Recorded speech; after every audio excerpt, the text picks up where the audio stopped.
Maayong gabi sa tanan. Sa video na ito ay ipapakita ko sa inyo yung loob ng bahay, pero hindi pa ito 100% done. So makikita nyo dito na hindi pa tapos yung bakod at yung bahay ay wala pang paint at medyo magulo pa yung bakuran, kaya pagpasensyahan nyo na muna mga madam, mga sir. So tara, samahan nyo ko, papasukin natin yung bahay for today's video. So ayan nga mga mari, kung nakikita nyo, andito tayo sa harapan ng bahay at ang size nga pala ng lupa ay 400 square meter. Pousse un petit peu. Pousse. At sa mga nagsasabi nga pala na mali yung pagkakabit ng bakal, ay huwag po kayong mag-alala dahil ito po kasi yung gusto namin. At kung ano man ang nagustuhan natin, ay syempre yun po ang ilagay natin. Malaki pa sana talaga yung bakuran nito, kaya lang naisip naming mag-asawa na ipagitna yung bahay para yung buong palibot niya ay meron pa kaming space na madaanan. Ayaw niya kasi na nakadikit masyado sa pader or sa fence. Bonjour monsieur. Hello. C'est à votre maison? Yes. Ah, vous avez de la chance. Just for my holidays. Je peux rentrer? Vous pouvez.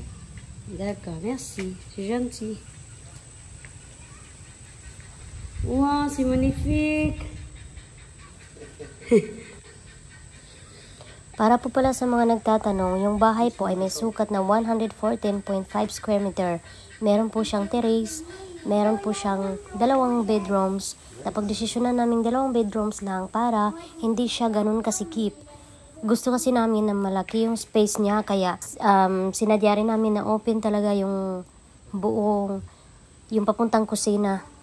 So nakikita nyo naman dito banda na wala talaga siyang harang. Ito lang yung bali counter niya, counter bar. Yung bahay kasi namin sa France ay wala siyang ganito kalaking space dahil nga na siya, luma na siya nung binili namin. Kaya nung napatayo kami ng bahay, lahat ng nasa isip namin, lahat ng mga nagugustuhan namin para dito sa bahay namin sa France ay dito na lang namin i-apply sa bagong bahay namin. Kaya bago nga kami nagpatayo ng bahay ay sinigurado talaga namin yung sukat niya na dapat ay nasa tama talaga lahat. Kasi kung hindi mo siya naayos bago mo siya ipinatayo, dudubli na naman yung gastos niyo. At doon na mag-uumpisang magbabakbak. Mahal kaya magpabakbak, masyadong mahal ang mga materyales. Kaya bibili ka na naman uli, nagbakbak ka na naman, mahal na naman yung, mapapamahal ka na naman sa gumagawa, yung mga labor. Mas maganda talaga na meron kayong house floor plan para hindi magulo-gulo yung sukat ng inyong bahay. Itong bahay nga pala ay merong 2 toilet, 1 common at 1 rin doon sa master bedroom para hindi na kami lalabas-labas kapag nagising sa madaling araw. Bali, yung lapad nga pala ng buong bahay ay 8.5 meters. Tapos yung haba naman niya ay 12 meters. Ito yung bedroom number 2. Meron siyang sukat na 3.6 by 4 meters. Ayan, kung nakikita nyo, nakabili na kami ng foam para yan sa master bedroom. At meron din diyang foam para dyan, pero hindi siya ganun kakapal. So, ito pala yung magiging kwarto ng mga bata kapag nandito kami sa Pinas magbabakasyon. Sa France kasi kami nakatira, kaya umuwi lang kami dito pag magbabakasyon. Sana nga dito na lang kami para ma-enjoy naman namin itong ganda ng bahay. At dito naman tayo sa master bedroom. Ang sukat nito ay 4 by 4 meters. Ang luwang-luwang na niya, pwede na magtumbling-tumbling, charot. At ito naman yung bathroom sa master's bedroom. May sukat siyang 1.60 by 3 meters. Sobrang luwang na niya mga mare. Pwede na ditong matulog pag nalasing si Oka. So papatayin ko muna yung ilaw. Baka mamamulubi ako nito sa bayarin. Ang ilaw nga pala dito sa bahay mga mare ay umabot ng 70 mahigit. Imagine mo yun, 70 mahigit. Naku, good luck talaga sa bayarin ng kuryente. Huwag kang magreklamo, kagustuhan mo yan. Laban lang day, kaya mo yan, ikaw pa ba? So anyway mga mare, speaking of ilaw nga pala, para hindi kayo masyadong mapamahal ng gastos, ay huwag nyo nang damihan ng ilaw.